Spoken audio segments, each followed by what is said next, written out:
Bismillahirrahmanirrahim. Assalamualaikum warahmatullahi wabarakatuh. Perkenalkan, nama saya Hasnada Hasan, mahasiswi EPG LPTK IAIN Sultan Amai Gorontalo, batch 3, mata pelajaran Akidah Akhlak. Pada kesempatan kali ini, saya akan mencoba membahas pembelajaran tentang iman kepada hari akhir yang terdapat di kelas 9 semester ganjil. Sebelum kita memulai pembelajaran, terlebih dahulu baiknya kita berdoa agar supaya kita mendapatkan rahmat dan keridhaan dari Allah Subhanahu wa taala. Bismillahirrahmanirrahim. Raditu billahi rabba wa bil islam dina wa bi Muhammadin nabiyya wa rasula rabbi zidni ilma wa rzuqni fahman. Artinya, aku rela Allah sebagai Tuhanku, Islam sebagai agamaku, dan Nabi Muhammad sebagai nabi dan rasulku. Ya Allah, tambahkanlah aku ilmu dan berikanlah aku kemampuan untuk memahaminya.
Sebelum kita lanjut kepada penjelasan materi, ada baiknya kita mengetahui dulu apa tujuan daripada pembelajaran kita kali ini. Tujuan pembelajaran kita kali ini adalah setelah peserta didik mengamati, menanya, mengeksplorasi, menalar, merefleksi tentang beriman kepada hari akhir, diharapkan peserta didik mampu yang pertama, menjelaskan pengertian beriman kepada hari akhir. Yang kedua, menjelaskan dalil atau bukti serta tanda dan peristiwa yang berhubungan dengan hari akhir. Yang ketiga, menjelaskan tentang macam-macam alam gaib dengan yang berhubungan dengan hari akhir, yaitu alam barzah, yaumul ba'ats, yaumul hisab, yaumul mizan, dan yaumul jazaa. Kemudian kita lanjut kepada pengertian beriman kepada hari akhir. Beriman kepada hari akhir adalah percaya dengan sepenuh hati bahwa suatu saat alam semesta ini akan hancur dan berakhir. Artinya, tidak ada sesuatu yang kekal di dunia ini. Begitu pula alam semesta dan segala isinya akan mengalami kerusakan dan kehancuran.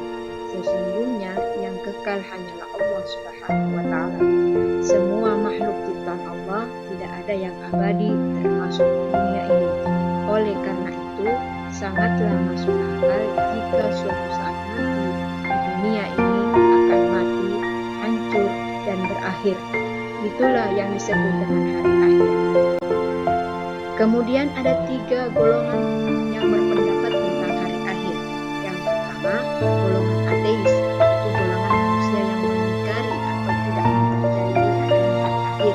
Golongan ini disebut juga dengan golongan mulhid atau tidak mempercayai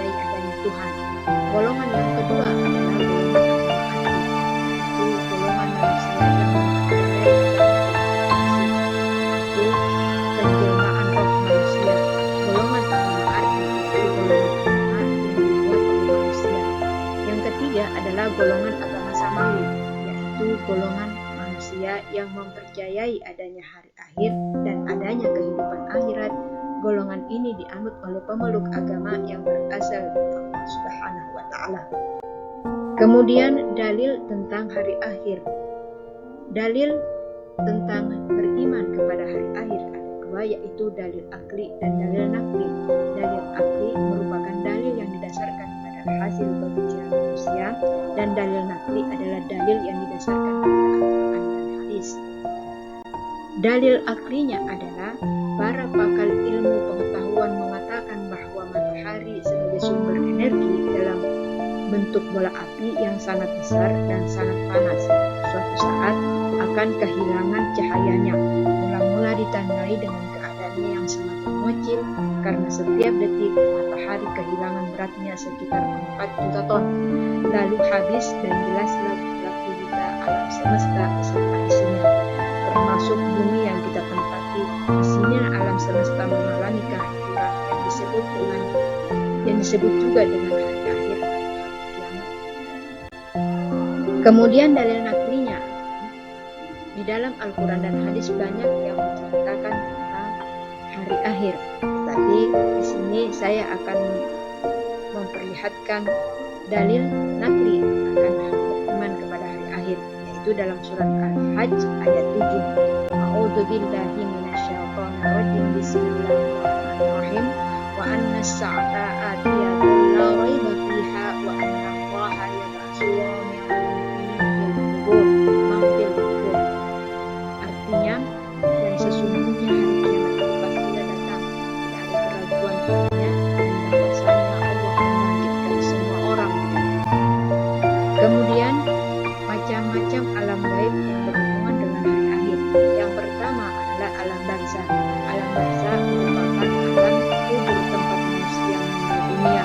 Di alam kubur ini, jika manusia yang telah meninggal dunia diperlihatkan kedamaian, kesejukan, keindahan, serta kebahagiaan lainnya, maka pertanda manusia itu di akhir kelak akan masuk surga. Tetapi sebaliknya, jika manusia yang telah meninggal dunia di alam kubur ditampakkan oleh berbagai macam penderitaan dan siksaan, maka menandakan di akhirat kelak manusia itu akan masuk ke dalam neraka. Yang kedua adalah Yaumul Ba'ats. Yaumul Ba'ats adalah hari di mana manusia dibangkitkan dari alam kubur. Pada hari ini, manusia yang telah meninggal dunia, jasadnya itu diutuhkan kembali seperti sedia kala, meskipun manusia itu sudah meninggal berabad-abad lamanya. Lalu kemudian manusia dikirim ke suatu tempat yang disebut dengan padang mahsyar. Kemudian yang ketiga adalah Yaumul Hasyr. Yaumul Hasyr yaitu hari di mana manusia digiring ke padang mahsyar setelah dibangkitkan dari alam kubur. Di padang mahsyar inilah manusia dikumpulkan untuk dimintai pertanggungjawaban amal perbuatannya selama hidup di dunia. Malaikat pencatat perbuatan manusia akan menunjukkan kepada orang atas izin Allah. Tidak ada catatan yang salah, apalagi catatan yang bohong, karena akan selalu diawasi oleh Allah Subhanahu wa Ta'ala. Kemudian yang keempat adalah Yaumul Hisab. Yaumul Hisab ini adalah hari di mana dikumpulkannya manusia di padang mahsyar untuk dihitung amal perbuatannya selama hidup di dunia. Semua anggota tubuh akan bicara seperti tanpa disuruh dan tanpa ditanyai. Malaikat sebagai pengawas ketika semua anggota tubuh bicara untuk mempertanggungjawabkan perbuatan manusia. Kemudian yang kelima adalah Yaumul Mizan.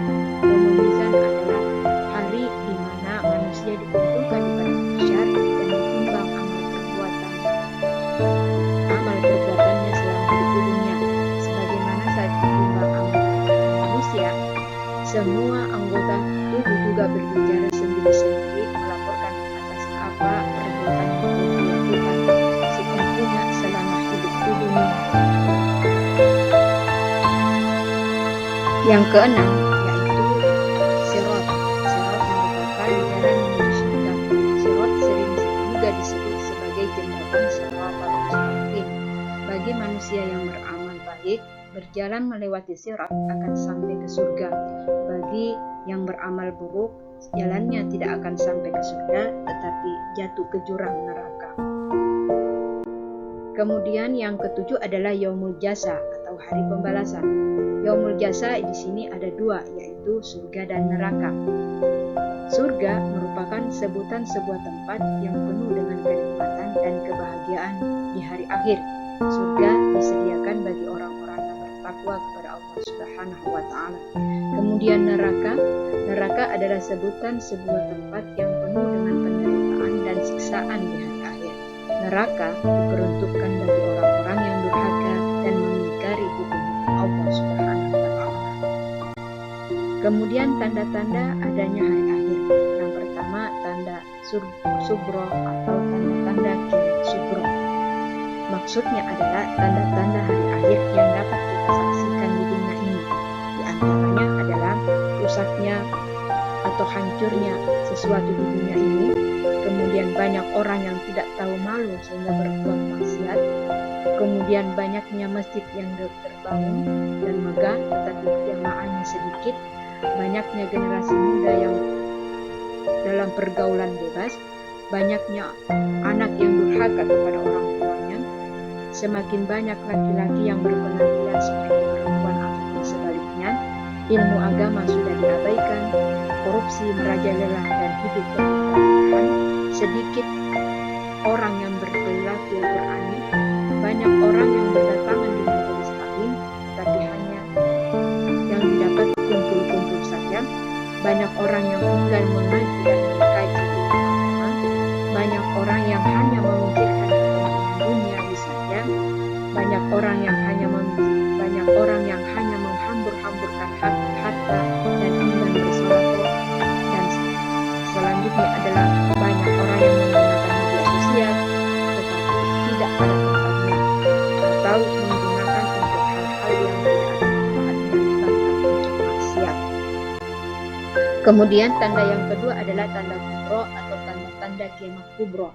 Maksudnya tanda-tanda kiamat yang sudah ditetapkan oleh Allah Subhanahu wa Ta'ala dan akan terjadi pada saat mendekati hari akhir.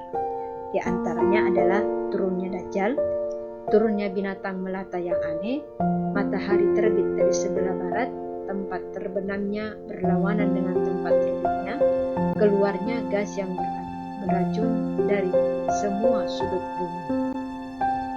Kemudian perilaku yang bisa mencerminkan kehidupan kepada hari akhir adalah yang pertama, menjaga pikiran, sikap dan perilaku dari akhlak mulia, meningkatkan keimanan dan ketakwaan kepada Allah Subhanahu wa Ta'ala, memperbanyak zikir dan bersolawat, selalu membaca Al-Quran, bergaul dengan orang-orang yang soleh, bergaul, mengembangkan potensi diri, memupuk tali persaudaraan dan silaturahmi. Kemudian sebagai akhir dari kesimpulan dari pembelajaran ini adalah yang pertama, iman kepada hari akhir adalah yakin dan percaya bahwa alam semesta akan mengalami kehancuran sebagai akhir dari kehidupan semua makhluk di muka bumi ini. Yang kedua adalah alam gaib yang berhubungan dengan hari akhir, yaitu alam barzakh, yaumul ba'ats, yaumul hasyr, yaumul hisab, yaumul mizan, sirat, dan yaumul jasa. Demikianlah penjelasan pembelajaran